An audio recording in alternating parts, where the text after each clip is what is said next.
Assalamualaikum warahmatullahi wabarakatuh. Di sini saya perkenalkan diri dulu.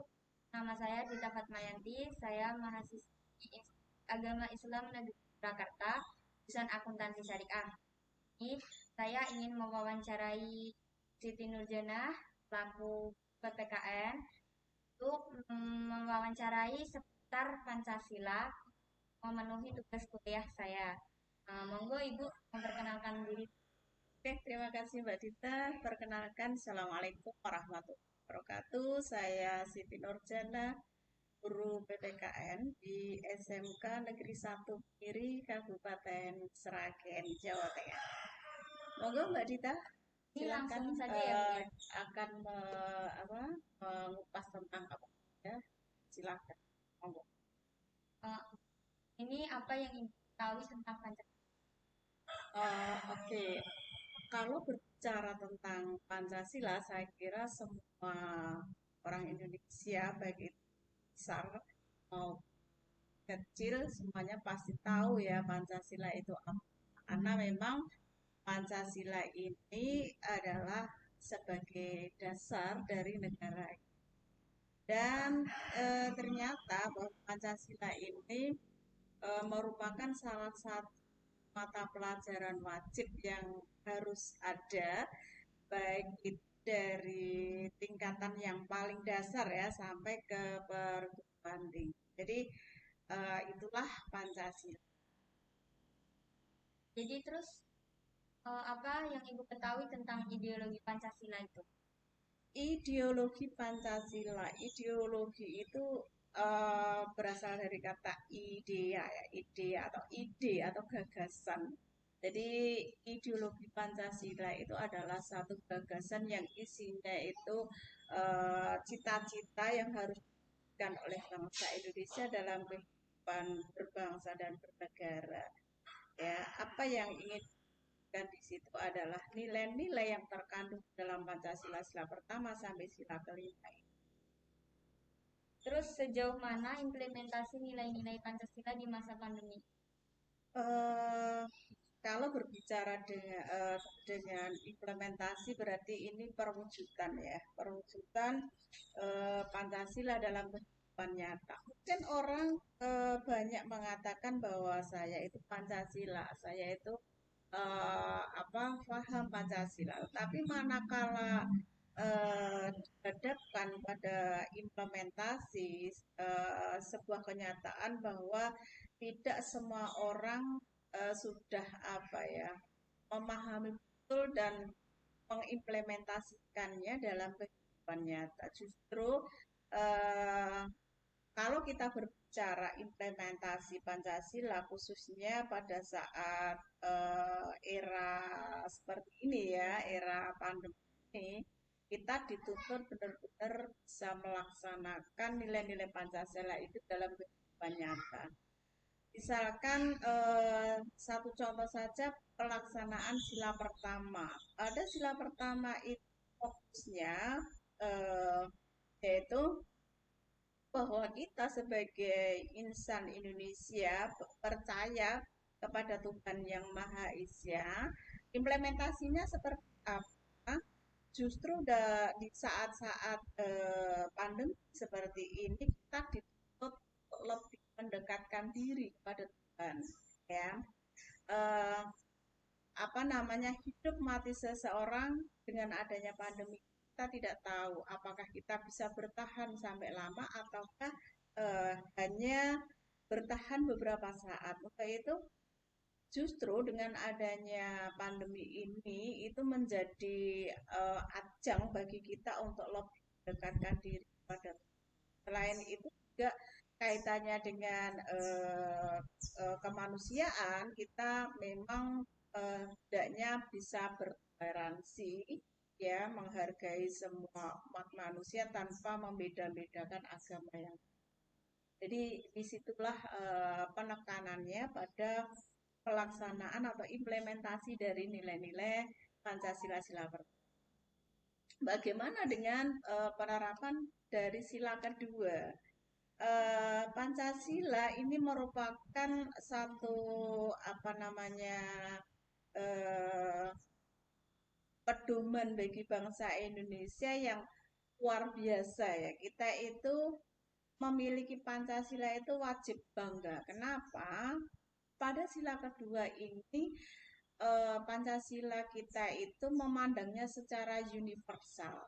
Memandangnya secara universal artinya bahwa manusia Indonesia itu menganggap sebagai bagian dari umat manusia yang ada di seluruh dunia, sehingga kita apa diharapkan saling hormat menghormati, saling tolong menolong, tidak hanya terbatas pada bangsa Indonesia sendiri. Justru pada saat pandemi seperti ini, semua merasakan di seluruh dunia merasakan dampaknya, dan kita harus berempati, saling bahu membahu untuk apa namanya membuat satu cara berupaya untuk bagaimana supaya pandemi bisa cepat dihilangkan dari muka bumi ini. Jadi tidak hanya mementingkan satu negara per negara, tetapi kita memandangnya secara keseluruhan.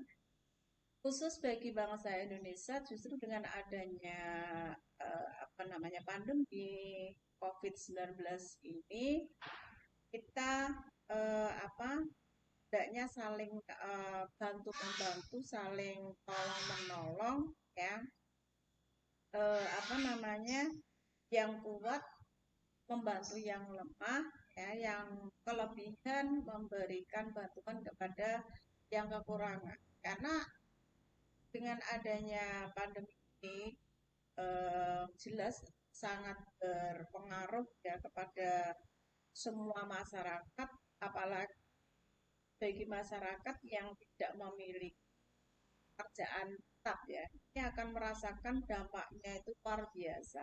Sehingga disinilah peran Pancasila itu benar harus hadir sebagai apa namanya solusi ya, memberikan solusi, memberikan jalan keluar. Kita harus memiliki rasa empati ya.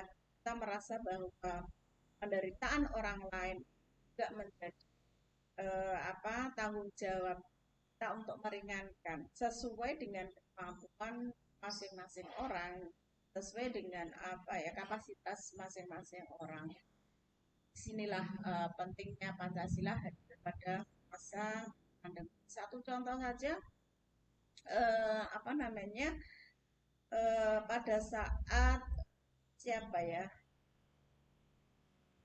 almarhum, ya betul, almarhum di Kempot ya, pada saat itu di akhir-akhirnya beliau mengadakan konser amal yang tujuannya itu untuk membantu para para apa masyarakat yang terdampak langsung.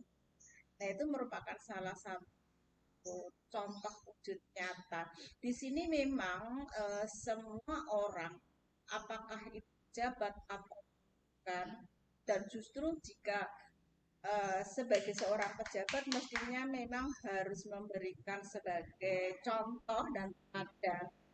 Seperti yang pernah dilakukan oleh tokoh pahlawan kita ya, yaitu Bambang eh, 9 ya nggak salah ya. Nah, pada saat itu beliau memberikan satu teladan, satu contoh, walaupun pada saat itu bukan pada masa saat seperti ini ya, tetapi ini saya hadirkan itu sebagai contoh betapa pejabat itu uh, bisa dijadikan sebagai teladan ya. Jadi ceritanya pada saat itu ada seorang ibu-ibu pedagang gitu menghadirkan Hamengkubuwono yang jelas pada saat itu tidak tahu bahwa itu adalah rajanya gitu.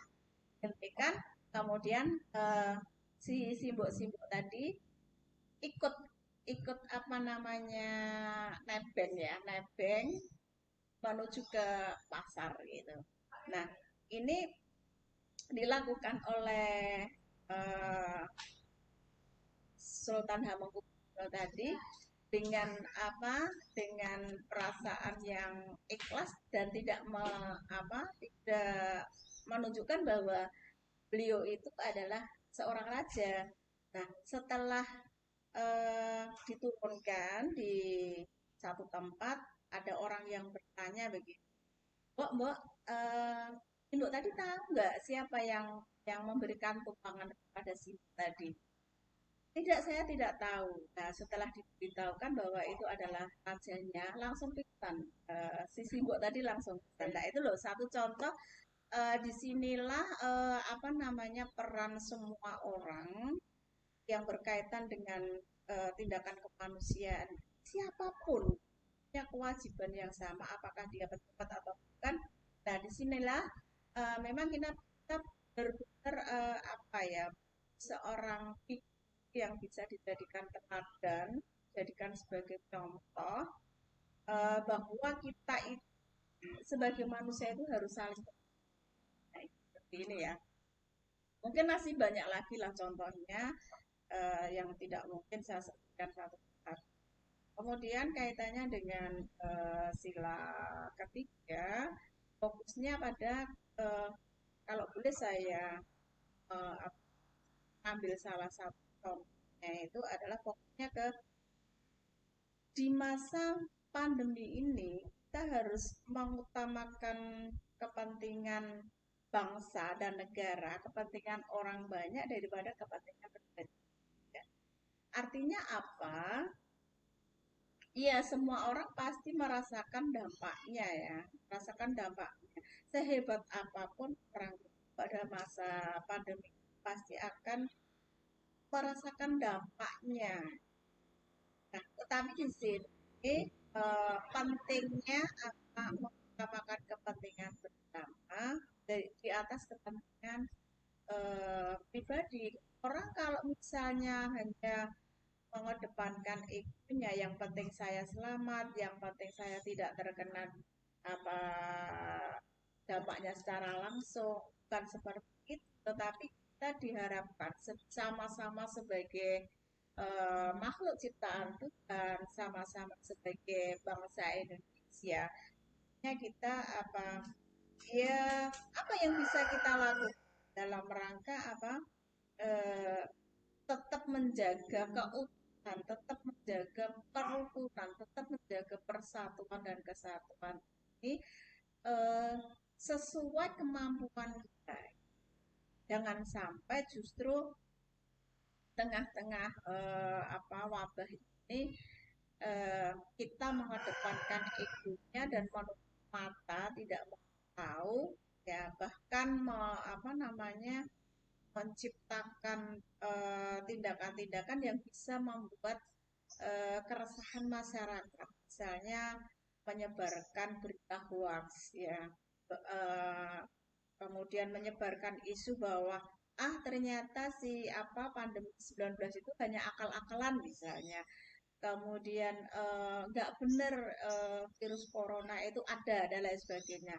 Nah, justru hal-hal yang mungkin bagi seseorang tidak tidak terlalu bagi mereka mungkin menganggapnya tidak terlalu penting, tidak terlalu urgent ya, tetapi justru dari apa yang dia lontarkan itu bisa membuat resah masyarakat.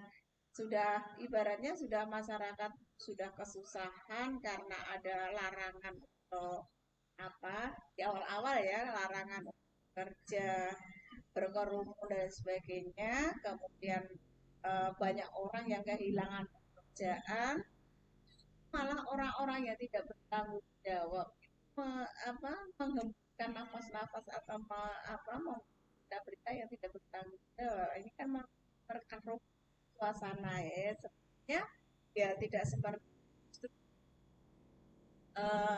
di masa-masa ini kita tetap menjaga kerukunan, menjaga persatuan, mengupayakan bagaimana supaya masyarakat menjadi tenang dan mengupayakan bagaimana supaya pandemi ini cepat berakhir. Mestinya seperti itu. Kemudian penekanan pada sila keempat, karena kalau boleh salah satu aja yaitu eh, kaitannya dengan musyawarah ya. Memang inti dari sila keempat itu adalah musyawarah. Jadi sesulit apapun permasalahan yang menimpa di Indonesia itu bisa diselesaikan, bisa dibicarakan dengan cara bareng antara pemerintah, kemudian pihak kesehatan, kemudian tokoh masyarakat. Ini mestinya bersama-sama duduk dalam satu artinya apa? Duduk dalam satu kesempatan ini membicarakan apa yang harus dilakukan oleh bangsa Indonesia agar masalah ini cepat berlalu. Jadi dari musyawarah ini ada apa pembicaraan baik pemerintah, masyarakat atau masyarakat yang akan ada dan ada dari sempat kemudian benar-benar diterapkan di masyarakat sehingga diharapkan dengan adanya kesepakatan bersama ini semuanya akan apa ya kan kan hanya sepotong-sepotong berjalan sendiri seperti itu kan, tetapi kalau sudah ada kesepakatan bersama tentunya kita akan melaksanakan kesepakatan itu demi apa? Demi kelangsungan dan kejayaan. Pastinya seperti itu.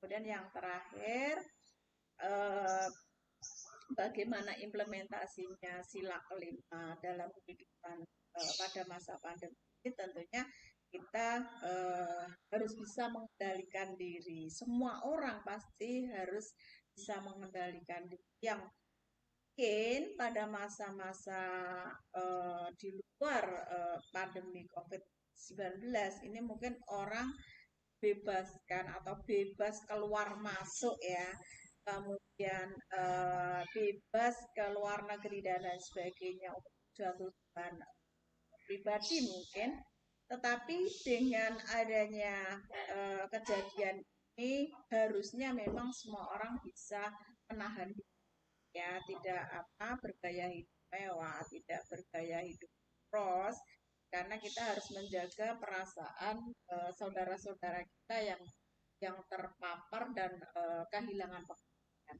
Ya, jadi disinilah peran dari semua orang, tidak hanya pemerintah ya. Kalau hanya mengandalkan pemerintah mungkin eh, anggaran juga terbatas. Tetapi kalau semuanya yang kuyong, kalau semuanya saling mensukseskan program dari pemerintah dan semuanya patuh pada aturan, insya Allah semuanya akan cepat. Seperti itulah implementasi dalam kehidupan pada masa khususnya pada masa pandemi, gitu ya. Oke. Lalu bagaimana pendapat Ibu tentang esensi dan urgensi Pancasila sebagai dasar negara? Eh, Oke, Pancasila sebagai dasar negara itu artinya Pancasila dijadikan sebagai landasan fundamental yang mendasari pelaksanaan pemerintahan dalam negara. Artinya di sini Pancasila itu kan sebagai sumber dari segala sumber hukum ya. Jadi Pancasila ini mestinya memang harus dijadikan sebagai pegangan, dijadikan sebagai fondasi yang menguatkan kehidupan negara Indonesia. Artinya apa? Semua pejabat negara ataupun semua masyarakat Indonesia harus memegang teguh Pancasila ini dalam seperti kalau apa namanya bangsa Indonesia sudah sepakat menjadikan Pancasila itu sebagai dasar negara, yang mestinya semua semua tindakan, tingkah laku, ucapannya harus cerminan dari Pancasila itu. Dan karena Pancasila di sini sebagai dasar negara, mestinya eh, jadikan sebagai landasan hukum tadi ya, artinya peraturan-peraturan itu harus apa? Mestinya mengacunya kepada nilai-nilai Pancasila. Lalu bagaimana pendapat Ibu tentang reformasi pemikiran Pancasila? Reformasi pemikiran Pancasila dalam artian Eh, eh, seperti ini loh Bu, semisal nanti akan diadakan reformasi Pancasila itu bagaimana pendapat Ibu? oke, kalau berbicara tentang reformasi dulu ya, reformasi itu apa sebenarnya? Reformasi ini adalah salah satu upaya yang dilakukan untuk memperbaiki keadaan yang tadinya itu tidak baik, diupayakan dengan tindakan-tindakan agar menuju ke arah yang lebih baik. Artinya reformasi. Nah, kalau ditanya tentang reformasi Pancasila, saya nggak tahu arahnya kemana ya. Yang dimaksudkan Mbak Dita mungkin mungkin nggak Pancasila itu reformasi diganti gitu ya, diganti dengan ideologi lain. Seperti itu kan? Ya, mungkin seperti itu. Uh, Reformasi Pancasila itu semisal kita tuh akan diadakan reformasi Pancasila itu nanti akan apa? oh gitu. Oke. Sebenarnya gini ya, Pancasila itu sebenarnya sudah final ya. Eh, apa namanya para pendiri bangsa kan dulu melalui satu musyawarah, kemudian ada usulan-usulan. Besok kalau Indonesia itu merdeka, kita itu menggunakan dasar yang mana kan gitu kan? Eh, Tolong nanti bisa dibuka kembali sejarahnya seperti apa. Jadi dari situ melalui suatu pembicaraan yang panjang, melalui suatu musyawarah, kemudian muncul kesepakatan bahwa nantinya kalau Indonesia itu merdeka dasarnya ini loh gitu. Yang lima dasar itu yang kemudian diberikan nama Pancasila. Panca itu lima, sila itu dasar. Jadi lima dasar itulah yang nantinya dijadikan sebagai dasar negara. Kemudian secara final itu sudah jadi kesepakatan dan disahkan oleh PPKI ya pada tanggal 18 Agustus 1945 itu. Jadi kalau menurut Bu Berjana, Pancasila ini sudah final. Kalau mau direformasi, boleh sih dalam dalam hal apa ya? Apa namanya pelaksanaannya disesuaikan dengan kondisi dan situasi pada saat ini, tetapi nilai-nilai dasarnya itu kalau menurut Bu Nurjana sudah final dan itu jangan sampai digantikan dengan apa nilai-nilai yang lain atau ideologi yang lain. Bahaya sekali jika Pancasila sebagai dasar negara ini ganti dengan lain. Iya. Lalu bagaimana pendapat Ibu tentang pelaksanaan Pancasila ini, Bu? Dalam artian Pancasila, pelaksanaan Pelaksanaan Pancasila saat ini, pendapat Ibu? eh, di era pandemi ini Iya, atau iya, dalam di era ya pandemi seperti ini. yang saya katakan tadi, Pancasila sebagai dasar negara, sebagai ideologi negara itu memang akan bermakna dan apa namanya penting bagi bangsa Indonesia jika memang itu benar-benar diimplementasikan, dilaksanakan dalam kehidupan nyata gitu ya, dalam kehidupan di Indonesia. Nah, menurut saya kalau ditanya bagaimana pelaksanaan Pancasila pada masa saat ini, ya plus minus lah. Plus minusnya gini, mungkin bagi sebagian orang yang benar-benar memahami bahwa Pancasila itu memang sebagai dasar negara ya memegang teguh dan melaksanakan dalam kehidupan kenegaraan, dalam kehidupan negara kita sebagai manusia. Eh, Contoh misalnya seperti tadi saya katakan eh, apa sih Didi Kempot ya almarhum Didi Kempot itu kan merupakan satu wujud nyata bahwa Pancasila ini sudah mendarah daging dalam hati sanubarinya bahwa eh, sebagai makhluk, sebagai manusia Indonesia punya tanggung jawab, punya kewajiban untuk meringankan beban orang lain. Nah, ini kan salah satu contoh pelaksanaan dari nilai-nilai Pancasila itu sendiri.